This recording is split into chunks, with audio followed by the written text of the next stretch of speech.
Alors aujourd'hui, je vous explique ce que c'est que le surdimensionnement et quand est-ce que ça a lieu. Le surdimensionnement, c'est quelque chose qu'on observe beaucoup dans le monde du génie civil, surtout au Cameroun. Et il apparaît lorsque on constate par exemple des choses pareilles. Il faut réaliser peut-être un projet RE+2 et les calculs structurels donnent peut-être qu'il faut utiliser un poteau de 30 par 30. Et la personne qui réalise le projet met peut-être des poteaux de 40 par 40 pour la réalisation.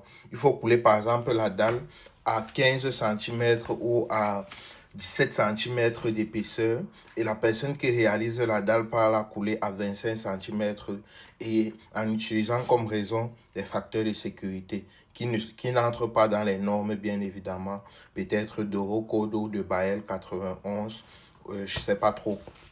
Et après, on observe aussi, par exemple, l'utilisation des diamètres, des faits de diamètre.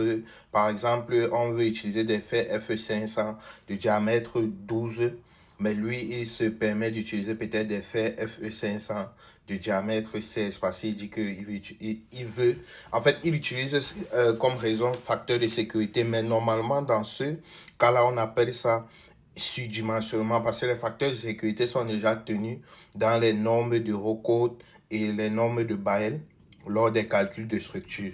Donc ça, c'est du surdimensionnement. Et quels sont les résultats après cela? On se retrouve avec peut-être plus de béton lors de la réalisation, plus de fer, plus de temps de travail. Et bien évidemment, ça entraîne des conséquences très graves, comme par exemple, on peut assister à l'effondrement du bâtiment parce que euh, le poids du bâtiment qui a été prévu au départ n'est plus le même poids. Donc, comme je disais, le poids du bâtiment à l'heure là est supérieur à ce qui a été prévu au départ. Donc, ça peut entraîner des gros risques.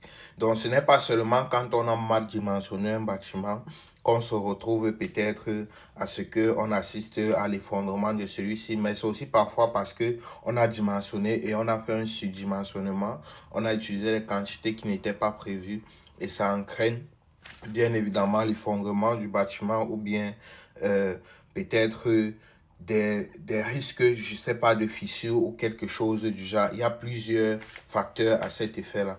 Les conséquences aussi sont par exemple, ou bien les inconvénients de cela, sont aussi l'augmentation des coûts de la réalisation du projet, les risques d'effondrement, bien évidemment, comme j'ai dit, et aussi, euh, je ne sais pas,